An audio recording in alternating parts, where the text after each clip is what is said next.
Pertumbuhan dan pembangunan ekonomi. Pertumbuhan ekonomi merupakan masalah dalam jangka panjang. Hal ini telah secara ringkas diterangkan dalam bab 1. Dalam bab hal ini akan dibicarakan dengan lebih mendalam. Pertumbuhan ekonomi yang sangat pesat merupakan fenomena penting yang dialami dunia hanya semenjak 2 abad belakang ini.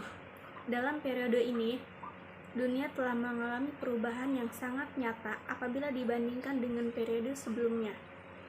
Sampai abad ke-18, kebanyakan masyarakat di berbagai negara masih hidup pada tahap subsisten dan mata pencarian utamanya adalah dari melakukan kegiatan di sektor pertanian, perikanan atau berburu. Pada masa itu, kuda dan beberapa binatang peliharaan lainnya merupakan tenaga penarik bagi alat pengangkutan yang utama. Pada masa ini, keadaan sudah sangat berbeda. Kemampuan manusia untuk pergi ke bulan dan mewujudkan komputer yang canggih merupakan contoh yang nyata dari betapa jauhnya manusia telah mengalami kemajuan sejak 2 atau 3 abad yang lalu.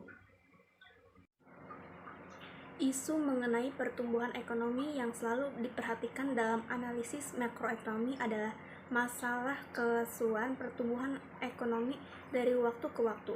Dalam bab 1 dan beberapa bab lainnya sebelum ini telah dinyatakan bahwa pada umumnya berbagai ekonomi mengalami pertumbuhan yang lebih lambat daripada tingkat pertumbuhan yang secara potensial dapat dicapainya. Efek dari keadaan tersebut, perekonomian tidak selalu mencapai kesempatan kerja penuh. Masalah pengangguran merupakan tentang yang selalu harus dihadapi dan diatasi dalam jangka panjang. Analisis mengenai pertumbuhan ekonomi merupakan salah satu aspek penting dalam teori makroekonomi. Analisis itu pada dasarnya memperhatikan tentang kegiatan ekonomi negara dalam jangka panjang. Dalam pembicaraan mengenai pertumbuhan ekonomi, 2 hal penting perlu diperhatikan, yaitu faktor-faktor yang menentukan pertumbuhan ekonomi suatu negara. Yang kedua, teori-teori yang menerangkan faktor penting yang menentukan pertumbuhan. Beberapa konsep mengenai pertumbuhan ekonomi. Dalam bab-bab yang lalu telah banyak dinyatakan berbagai konsep yang erat hubungannya dengan perkembangan ekonomi suatu negara. Istilah-istilah seperti pertumbuhan ekonomi atau economic growth, pembangunan ekonomi atau economic development, tingkat kemakmuran atau taraf hidup masyarakat, dan pendapat per kapita adalah beberapa konsep yang telah dinyatakan dalam bab-bab yang lalu. Dalam pembicaraan mengenai pertumbuhan ekonomi, ada baiknya apabila dalam bab itu diterangkan dengan lebih mendalam arti dari konsep-konsep di atas. Pertumbuhan ekonomi dan pembangunan ekonomi. Dalam analisis ekonomi perlu dibedakan arti pertumbuhan ekonomi dan pembangunan ekonomi. Kedua konsep ini mempunyai pengertian yang sedikit berbeda. Pertumbuhan ekonomi. Bab 1 dan bab 2 buku ini telah dibahas mengenai masalah pertumbuhan ekonomi dan telah menerangkan juga arti pertumbuhan ekonomi. Dari hal-hal yang diterangkan, dapatkah dikatakan bahwa istilah pertumbuhan ekonomi menerangkan atau mengukur prestasi dari perkembangan suatu ekonomi. Dalam kegiatan perekonomian yang sebenarnya, pertumbuhan ekonomi berarti perkembangan fisikal produksi barang dan jasa yang berlaku di suatu negara, seperti pertambahan dan jumlah produk barang industri, perkembangan infrastruktur, seperti pertambahan dan jumlah produk barang industri, pertambahan jumlah sekolah, pertambahan produksi sektor jasa, dan pertambahan produksi pertambahan barang modal. Tetapi dengan menggunakan berbagai jenis data produksi adalah sangat sukar untuk memberi gambaran tentang pertumbuhan ekonomi yang dicapai. Pembangunan ekonomi. Banyak orang yang selalu keliru dalam menggunakan istilah pertumbuhan ekonomi dan pembangunan ekonomi. Sebenarnya kedua istilah mempunyai arti yang sedikit berbeda. Kedua-duanya memang menerangkan mengenai perkembangan ekonomi yang berlaku, tetapi biasanya mereka digunakan dalam konteks yang berbeda. Pertumbuhan selalu digunakan sebagai suatu ungkapan umum yang menggambarkan tingkat perkembangan sesuatu negara yang diukur melalui presentasi pertambahan pendapat nasional real. Istilah pembangunan ekonomi biasanya dikaitkan dengan perkembangan ekonomi di negara-negara berkembang. Sebagai ahli ekonomi mengartikan istilah ini sebagai berikut, yaitu economic development in growth plus change, yaitu pembangunan ekonomi adalah pertumbuhan ekonomi yang diikuti oleh perubahan dalam struktur dan corak kegiatan ekonomi. Pendapatan per kapita sebagai pengukur kemakmuran. Banyak informasi perlu digunakan untuk secara lengkap menunjukkan taraf kemakmuran dan taraf hidup yang dicapai oleh masyarakat suatu negara. Presentasi produk yang memiliki kendaraan, tingkat pendapatan mereka, dan pemilihan harta-harta lain merupakan pertunjukan penting dalam melihat taraf kemakmuran yang dicapai. Di samping itu, kemakmuran ditentukan pula oleh fasilitas untuk mendapatkan suplai listrik dan air minum yang bersih, fasilitas pendidikan yang diperoleh dan taraf pendidikan yang dicapai, taraf kesehatan dan fasilitas berobat yang tersedia, keadaan perumahan masyarakat miskin, dan taraf perkembangan infrastruktur yang dicapai. Tersedia pekerjaan yang cukup merupakan faktor lainnya. Apabila semua faktor-faktor seperti ini digunakan untuk menurunkan tingkat kemakmuran di setiap negara, akan dihadapi masalah dalam mengumpulkan data seperti itu. Membandingkan pendapatan per kapita. Sebagai akibat dari kesulitan-kesulitan seperti yang dinyatakan di atas, dalam menunjukkan dan membandingkan tingkat kemakmuran sesuatu masyarakat digunakan data per kapita dalam mata uang sendiri maupun dalam dolar Amerika Serikat. Apabila ia digunakan untuk tujuan perbandingan, data pendapatan nasional tidak dapat digunakan untuk menggambarkan tingkat kemakmuran karena sebagai negara mempunyai jumlah penduduk yang sangat berbeda. Dalam menggunakan data pendapatan per kapita dalam pembandingan tingkat kemakmuran di berbagai negara, perlulah disadari bahwa perbandingan tersebut mempunyai banyak kelemahan. Oleh sebab itu, perbandingan seperti itu harus dipandang sebagai gambaran kasar dari perbedaan tingkat kemakmuran yang dicapai berbagai negara.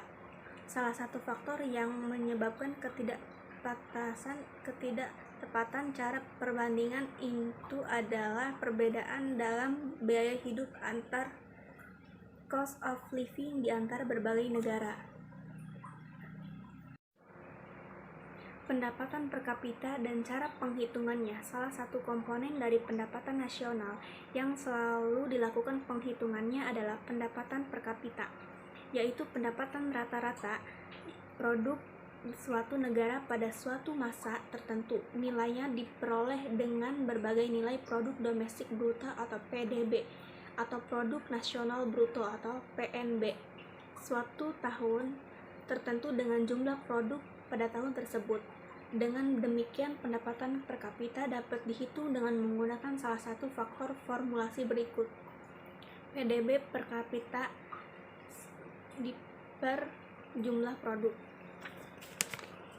PNB per kapita sama dengan jumlah produk. Dalam menghitung pendapatan per kapita, dua macam penghitungan dapat dilakukan, yaitu berdasarkan harga yang berlaku dan harga tetap. Penghitungan pendapatan per kapita menurut harga yang berlaku penting untuk memberi gambaran mengenai kemampuan rata-rata dari produk negara itu berbelanja dan memberi barang-barang dan jasa yang diperlukannya. Dalam hal ini juga penting berbagai bahan perbandingan dalam menunjukkan perbedaan tingkat kemakmuran di suatu negara berbanding dengan negara-negara lainnya. Perbandingan kemakmuran berbagai negara, seperti yang telah diterangkan dalam kegiatan yang terdahulu dari bab ini, sebagai ukuran kasar untuk membandingkan tingkat kemakmuran yang dicapai berbagai negara. data pendapatan per kapita selalu digunakan. Bagian ini akan menggunakan data tersebut untuk membandingkan tingkat kemakmuran di antara berbagai negara, terutama di antara negara maju dan negara berkembang. 3 aspek akan diperhatikan. Yang pertama, perbandingan secara global di antara perbedaan kemakmuran penduduk dunia yang digolongkan kepada beberapa golongan pendapatan. Yang kedua, perbandingan yang terperinci di antara berbagai negara terpilih di dunia ini. Yang ketiga, perbandingan pendapatan per kapita yang sudah disesuaikan dengan perbedaan biaya hidup dengan menggunakan purchasing power parity.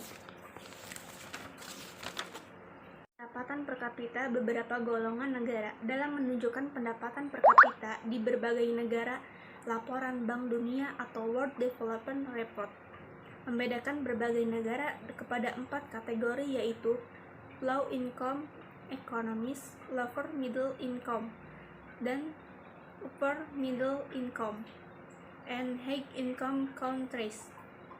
Bisa dilihat di tabel 13.1, menunjukkan pendapatan per kapita rata-rata dari golongan negara tersebut pada tahun 2021.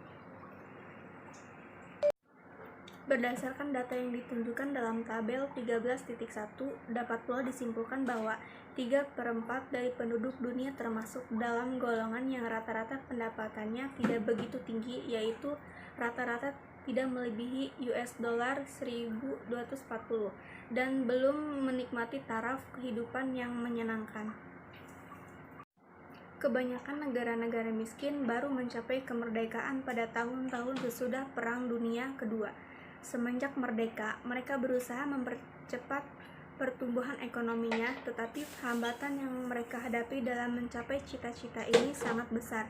Kekurangan modal, taraf pendidikan yang rendah, kegiatan ekonomi tradisional yang rendah, produktivitasnya, dan pertumbuhan produk yang pesat telah menghambat usaha untuk mempercepat pembangunan, maka keadaan kemiskinan tetap tidak dapat dihapuskan. Pendapatan per kapita berbagai negara. Untuk memberikan gambaran yang lebih baik mengenai perbedaan pendapat per kapita dan tingkat kemakmuran di berbagai negara, tabel 13.2 menunjukkan tingkat pendapatan per kapita di 4 golongan negara yang telah diterangkan sebelum ini di setiap golongan. Pendapatan per kapita dan purchasing power parity. Dalam uraian sebelum ini telah diterangkan berbagai kelemahan pendapatan per kapita sebagai alat pengukur tingkat kemakmuran. Salah satu yang terpenting adalah perbedaan tingkat harga barang di antara berbagai negara. Penghitungan pendapatan per kapita yang mempertimbangkan faktor berbeda harga tersebut, yaitu dengan menghitung kembali pendapatan per kapita berdasarkan harga yang sama di berbagai negara, akan menghasilkan data yang sangat berbeda dengan menunjukkan tabel 13.2. Assalamualaikum warahmatullahi wabarakatuh. Perkenalkan, nama saya Habir Albana, NIM 1814301337, jurusan asuransi semester 7. Baik, saya akan meneruskan materi ekonomi. Yang pertama adalah faktor-faktor yang menentukan pertumbuhan ekonomi. Mengapa suatu ekonomi berkembang dengan cepat tetapi ekonomi lainnya tidak berkembang? Pertanyaan seperti ini susah untuk menjawabnya.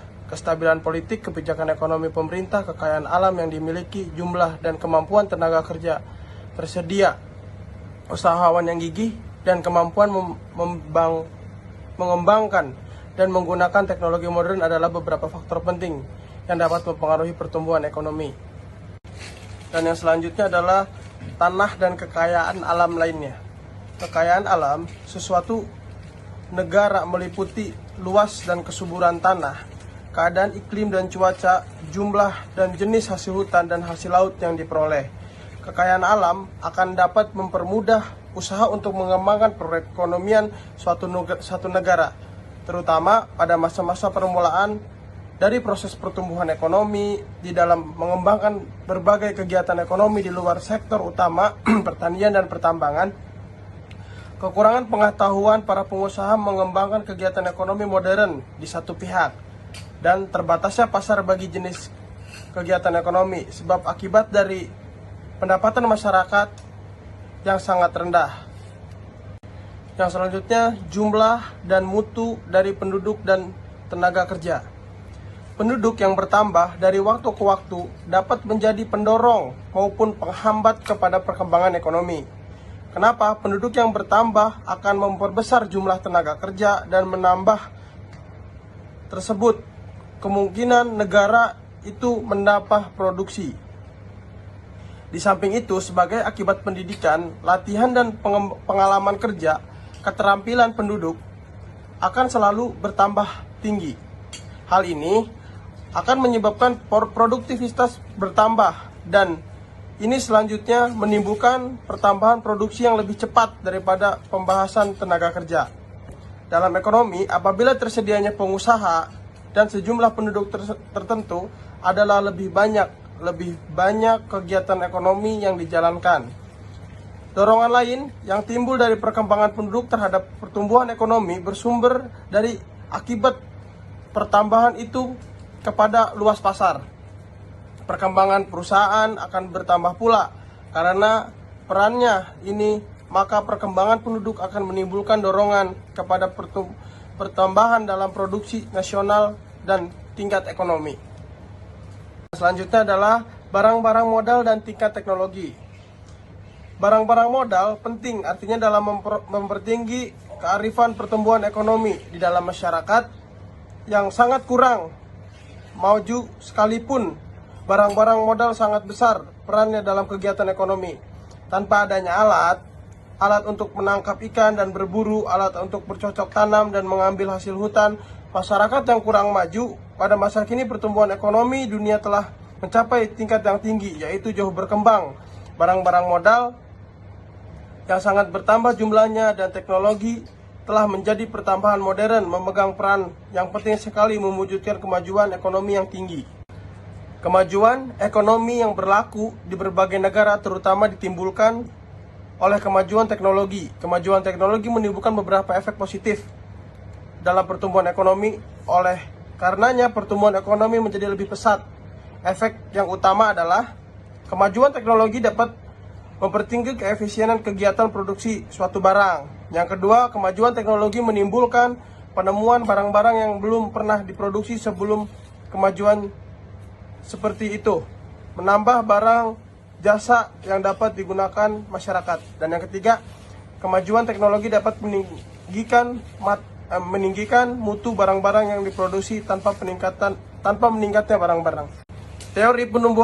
Teori pertumbuhan klasik. Menurut pandangan ahli-ahli ekonomi klasik, hukum hasil tambahan yang semakin berkurang dan mempengaruhi pertumbuhan ekonomi. Ini berarti pertumbuhan ekonomi tidak akan terus-menerus berlangsung. Pada permulaannya, apabila penduduk sedikit dan kekayaan alam relatif berlebihan, tingkat pengembalian modal dan investasi yang dibuat adalah tinggi, maka para pengusaha akan mendapatkan keuntungan yang besar. Ini akan menimbulkan investasi baru dan pertumbuhan ekonomi terwujud. Keadaan seperti itu tidak akan terus-menerus berlangsung apabila produk sudah terlalu banyak. Dari penguraian mengenai teori pertumbuhan klasik, telah dapat dilihat bahwa apabila terdapat kekurangan penduduk, produksi marginal adalah lebih tinggi daripada pendapatan per kapita.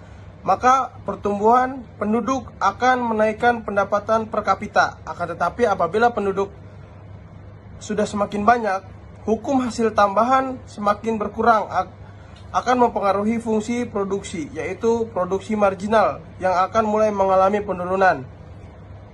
Penduduk yang terus bertambah akan menyebabkan pada suatu jumlah penduduk yang terutama produksi marginal telah sama dengan pendapatan per kapita.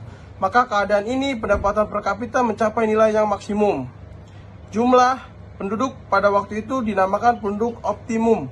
Secara grafik, teori penduduk optimum dapat ditunjukkan seperti dalam gambar. Yang selanjutnya adalah teori Schumpeter. Teori Schumpeter menekankan tentang pentingnya peranan pengusaha di dalam mewujudkan pertumbuhan ekonomi. Dalam teori itu ditunjukkan bahwa para pengusaha merupakan golongan yang akan terus-menerus membuat pembaharuan atau inovasi dalam kegiatan ekonomi. Inovasi sendiri meliputi memperkenalkan barang-barang baru, mempertinggi efisiensi secara memproduksi dalam menghasilkan suatu barang, memperluas yang baru, dan mengadakan pembahasan-pembahasan dalam organisasi dengan tujuan mempertinggi kegiatan perusahaan. Berbagai kegiatan inovasi ini akan memerlukan investasi baru. Menurut Schumpeter, makin tinggi tingkat kemajuan suatu ekonomi, semakin terbatas kemungkinan untuk mengadakan inovasi. Maka pertumbuhan ekonomi akan bertambah lambat jalannya, pada akhirnya tercapai tingkat keadaan tidak berkembang atau stationary state. Akan tetapi berbeda dengan pandangan klasik. Dalam pandangan Schumpeter, keadaan tidak berkembang itu dicapai pada tingkat pertumbuhan yang tinggi. Pandangan ini berbeda dengan pandangan klasik seperti telah diterangkan tersebut. Menurut pandangan klasik, tingkat tersebut dicapai pada waktu perekonomian telah kembali pada tingkat pendapatan substansi, yaitu tingkat pendapatan yang rendah.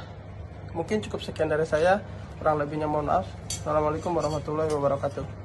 Menganalisis mengenai suatu masalah pertumbuhan ekonomi, teori Hardomer juga bertujuan untuk menerangkan syarat yang harus dipenuhi supaya suatu perekonomian dapat mencapai pertumbuhan yang teguh dan steady growth dalam jangka panjang. Jadi analisis Hardomer ini menggunakan pemisalan-pemisalan sebagai berikut. Yang pertama, barang modal telah mencapai kapasitas penuh. Yang kedua, tabungan adalah proporsional dalam pendapatan nasional. Yang ketiga, rasio modal produksi, capital output ratio, tetap nilainya. Dan yang keempat, perekonomian terdiri dari dua sektor. Dalam analisisnya Hardomer, menunjukkan bahwa walaupun pada suatu tahun tertentu, misalnya tahun 2002 misalkan, yaitu AE sama dengan C tambah 1 akan menyebabkan kapasitas barang modal menjadi semakin tinggi pada tahun berikutnya, tahun 2023. Dengan perkataan lain, investasi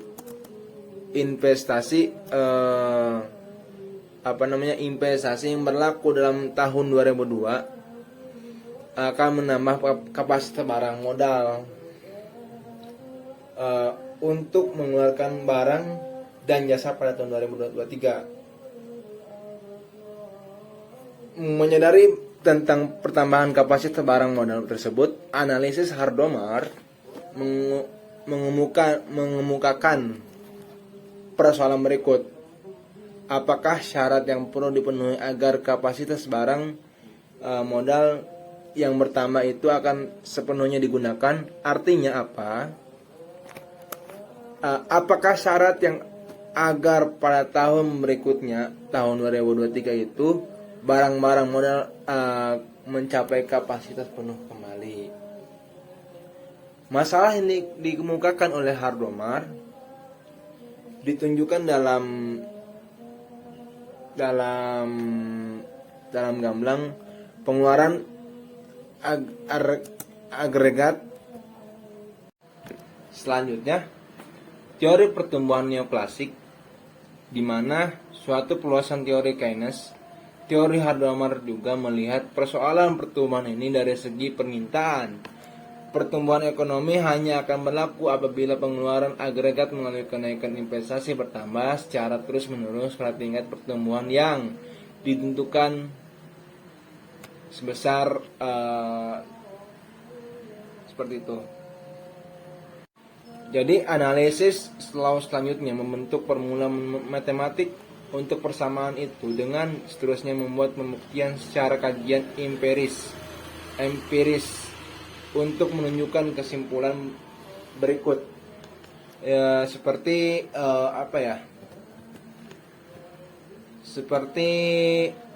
faktor terpenting yang mewujudkan pertumbuhan ekonomi bukanlah pertambahan modal dan pertambahan tenaga kerja. Faktor yang paling penting adalah kemajuan teknologi dan pertambahan kemahiran dan kepakaran tenaga kerja. Seperti itu. Nah, tadi kan dalam segi teori, jadi kita harus studi banding juga atau mencari permasalahan di pembangunan di negara berkembang. Perbandingannya pendapatan per kapita di antara berbagai negara telah menunjukkan bahwa terdapat perbedaan yang besar dalam taraf kemakmuran negara maju dengan negara berkembang. Sejak Perang Dunia Kedua telah timbul kesadaran tentang pentingnya usaha pembangunan negara-negara di Asia, Afrika, dan Amerika Latin yang taraf kemakmurannya jauh lebih rendah dari negara maju. Sesuai dengan kesadaran itu, sebagai usaha telah dijalankan untuk mempercepat pembangunan di negara-negara yang relatif miskin itu. Beberapa negara juga yang dahulunya tergolong relatif miskin sekarang memang telah menjadi negara makmur atau maju dan tidak lama lagi akan tergolong sebagai negara yang berpendapatan tinggi. Artinya ada yang lebih maju gitu. Di Asia misalkan negara yang seperti itu, Malaysia, Taiwan, Korea Selatan ya, dan Thailand dapat digolongkan kepada negara yang seperti itu gitu, negara maju atau bisa lebih negara maju tinggi gitu.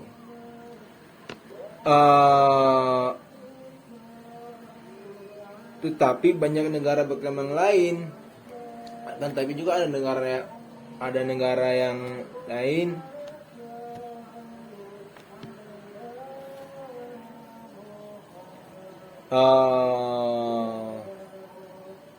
tetapi banyak negara berkembang lain masih tetap menghadapi masalah-masalah yang serius, dan masalah tersebut menimbulkan hambatan untuk berkembang dengan cepat. Jadi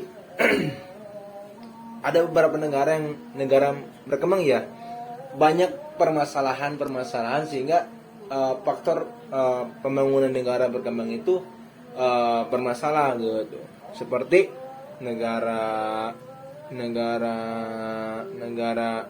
apa namanya? Yang negara berkembang itu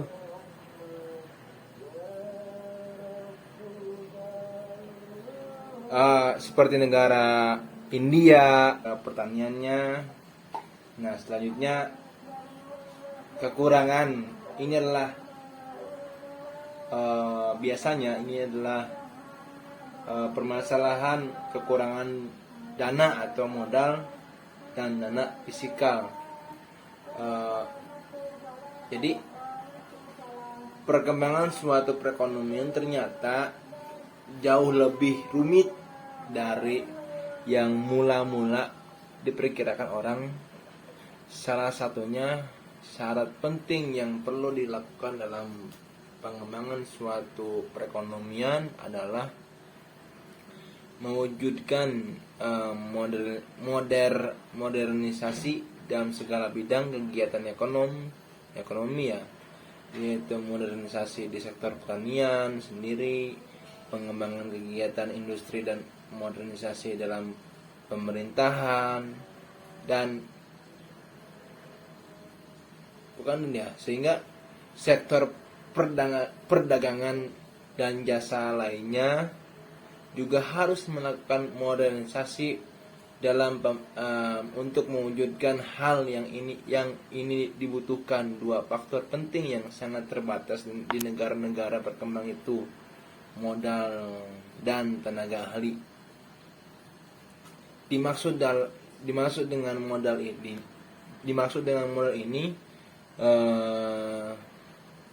dana modal dan dana yang bersifat fisik, yaitu barang-barang modal.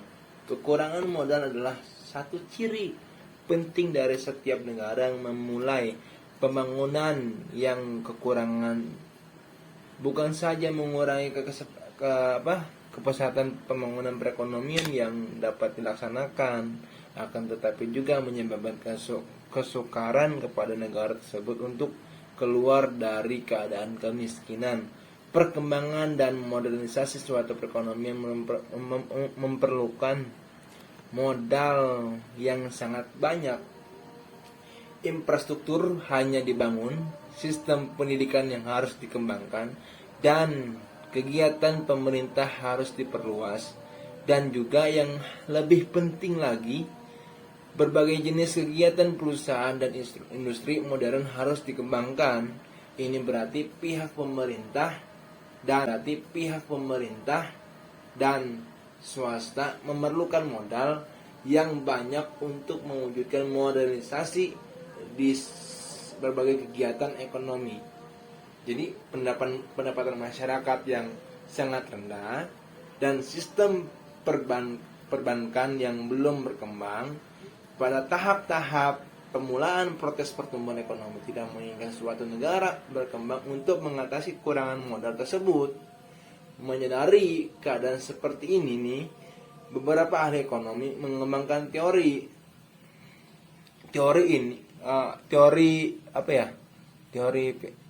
vision challenge. Teori ini mengembangkan kesukaran yang dihadapi suatu negara miskin untuk mewujudkan pembangunan. Secara ringkas, pokok perdagangan teori ini adalah negara miskin, pendapatannya yang rendah dan tidak mampu menabung. Sebagai akibatnya, tidak dapat inisiatif untuk pembangunan kegiatan ekonomi modern karena pasaran terbatas. Sebagai akibat pendapatan yang rendah dan tabungan terbatas hingga tidak dapat membiayai proyek-proyek yang dikembangkan. Nah, peran tenaga terampil dan berpendidikan juga harus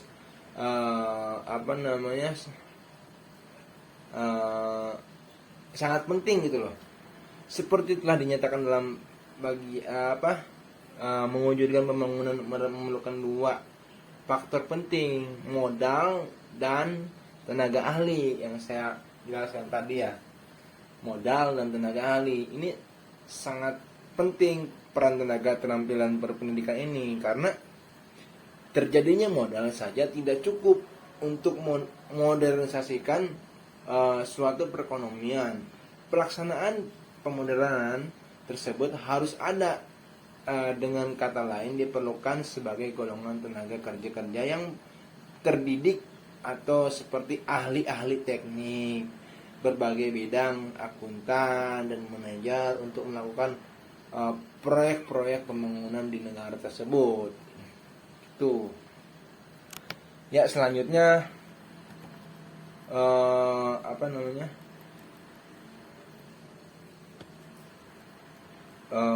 perkembangan penduduk pesat ya.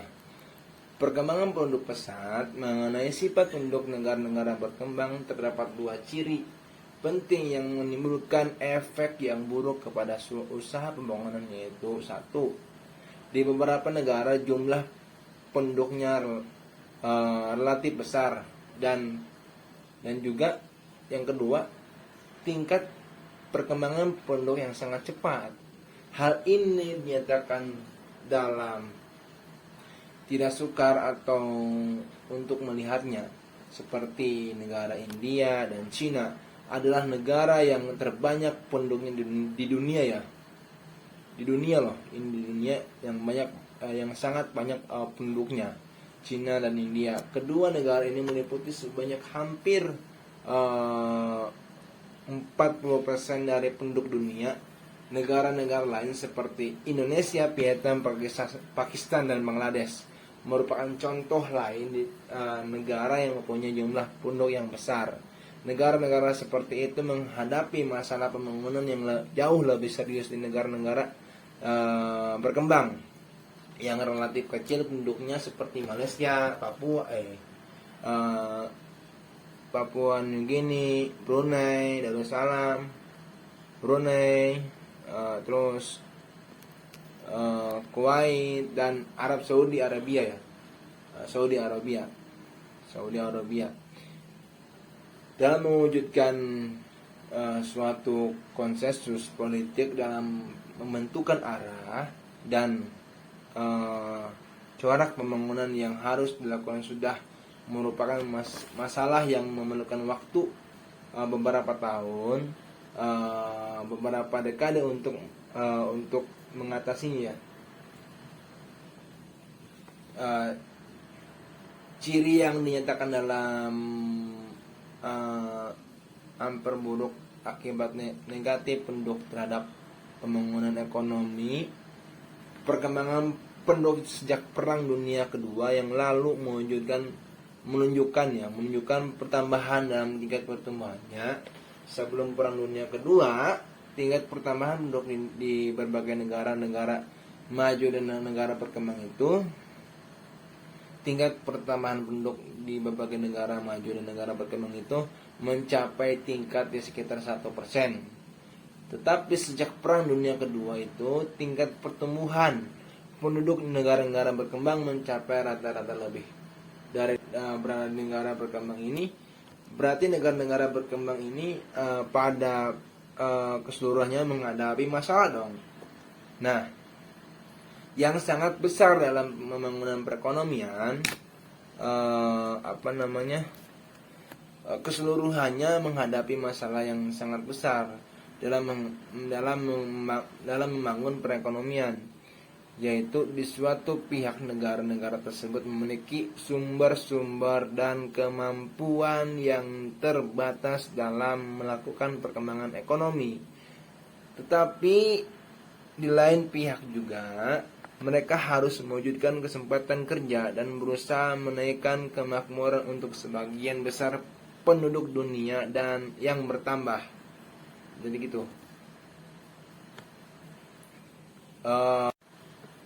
Dan yang terakhir, masalah institusi sosial, kebudayaan, dan politik. Nah, ini yang saya soroti ya. Jadi aspek-aspek institusi sosial, kebudayaan, dan politik dalam mempengaruhi pertumbuhan tidaklah dipersoalkan dalam analisis ekonomi negara maju. Sistem politik mereka sudah berkembang dengan sempurna. Institusi ekonomi dan sosial juga telah berkembang. Sistem sosial dan kebudayaan tidak menimbulkan hambatan yang serius kepada perkembangan kegiatan ekonomi. Oleh sebab itu, dalam analisis pertumbuhan ekonomi di negara-negara maju, faktor-faktor itu tidak dipertimbangkan dan didiskusikan. Jadi di negara-negara maju itu, institusi sosial, kebudayaan, dan politik itu tidak diperhitungkan atau tidak dikaji, karena mereka yakini bahwasannya itu sudah relevan ataupun sudah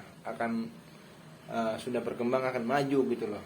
Jadi hanya itu yang dapat saya jelaskan dan paparkan. Mohon maaf jika ada kata atau perbuatan yang kurang berkenan di hati penonton atau pemirsa. Mohon maaf sebesar-besarnya. Khairunas anfa'unas, sebaik-baiknya manusia adalah manusia bermanfaat bagi sesama. Perjuangan akan terasa mudah jika kau dan aku menjadi kita. Terima kasih. Hidup mahasiswa, sejahtera rakyat Indonesia. Assalamualaikum warahmatullahi wabarakatuh. Kebijakan mempercepat pembangunan berdasarkan kepada pengalaman pembangunan di berbagai negara. Analisis berikut menguraikan kebijakan-kebijakan yang selalu dijalankan untuk mempercepat pertumbuhan dan pembangunan ekonomi. Antara lain itu ada kebijakan diversifikasi kegiatan ekonomi, di mana langkah pertama yang perlu dilakukan adalah memodernkan kegiatan ekonomi yang ada Untuk mencapai tujuan ini, dalam kegiatan pertanian yang tradisional perlulah usaha-usaha dilakukan untuk membuat pembaharuan agar produktivitas semakin meningkat, memperkenalkan input yang lebih modern seperti menyediakan bibit yang tinggi produktivitasnya, memperkenalkan input modern yang lain, dan memperkenalkan cara penanaman dan pemeliharaan tanaman yang lebih baik perlu dilakukan. Yang langkah yang lebih penting adalah mengembangkan kegiatan ekonomi yang baru yang dapat mempercepat transformasi kegiatan ekonomi dari yang bersifat tradisional kepada kegiatan ekonomi yang modern. Di dalam persoalan ini, langkah yang penting adalah mendorong perkembangan sektor manufaktur. Kemudian ada mengembangkan infrastruktur. Modernisasi ekonomi memerlukan infrastruktur yang modern pula. Berbagai kegiatan ekonomi memerlukan infrastruktur untuk berkembang. Dengan demikian, pengembangan infrastruktur untuk menggalakkan pembangunan ekonomi merupakan tanggung jawab pemerintah. Nah, perkembangan infrastruktur haruslah selaras dengan pembangunan ekonomi. Pada tahap pembangunan yang rendah, infrastruktur yang diperlukan masih terbatas. Pada tingkat ini, penumpuan perkembangan adalah untuk membangun jalan, jembatan, irigasi, listrik, dan infrastruktur lain dalam tahap yang sederhana. Semakin maju suatu perekonomian, semakin banyak infrastruktur yang diperlukan.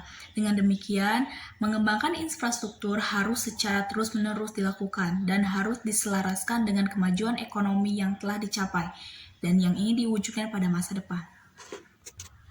Yang selanjutnya ada kebijakan meningkatkan tabungan dan investasi. Pendapatan masyarakat yang rendah menyebabkan tabungan masyarakat rendah, sedangkan pembangunan memerlukan tabungan yang besar untuk membiayai investasi yang dilakukan. Pada tahap awal dari pembangunan, tabungan yang dapat diciptakan masyarakat adalah jauh lebih rendah dari biaya yang diperlukan untuk mempercepat pembangunan. Oleh sebab itu, pinjaman dan sumber keuangan lain dari luar negara diperlukan. Biasanya pinjaman terutama diperlukan pemerintah untuk membangun infrastruktur yang perlu disediakan untuk mendorong perkembangan kegiatan ekonomi. Kemudian, tabungan yang disediakan di dalam negeri tidak dengan sendirinya mewujudkan pembangunan. Diperlukan kegiatan investasi untuk menggunakan tabungan tersebut. Oleh sebab itu, pihak swasta perlu didorong dan dibantu untuk menggunakan tabungan tersebut. Dalam kegiatan investasi, kekurangan minat swasta untuk meminjam dan melakukan investasi dapat menimbulkan efek buruk kepada usaha mempercepat pertumbuhan ekonomi. Dengan kata lain, usaha pemerintah untuk mendorong pihak swasta menggunakan tabungan yang tersedia untuk melakukan penanaman modal merupakan langkah penting yang perlu disediakan. Kemudian ada kebijakan meningkatkan taraf pendidikan masyarakat. Di satu pihak, untuk memperoleh pendidikan diperlukan waktu dan uang. Akan tetapi pada masa yang berikutnya, yaitu setelah pendidikan diperoleh, masyarakat dan individu akan memperoleh manfaat daripada peningkatan dalam taraf pendidikan. Pertama-tama, individu yang memperoleh pendidikan cenderung akan memperoleh pendapatan yang lebih tinggi. Semakin tinggi pendidikan, semakin tinggi pula pendapatan yang mungkin diperoleh. Seterusnya, kepada masyarakat secara keseluruhan, peningkatan dalam taraf pendidikan memberi beberapa manfaat yang boleh mempercepat pertumbuhan ekonomi. Sumbangan dari taraf pendidikan yang semakin meningkat kepada pertumbuhan ekonomi adalah manajemen perusahaan-perusahaan modern yang dikembangkan. Semakin efisien, penggunaan teknologi modern dalam kegiatan ekonomi dapat lebih cepat berkembang. Pendidikan yang lebih tinggi meningkatkan daya pemikiran masyarakat dan berbagai pakar, tenaga ahli, dan tenaga terampil yang diperlukan berbagai kegiatan ekonomi dapat disediakan. Nah, yang selanjutnya ada kebijakan mengembangkan institusi yang mendorong pembangunan.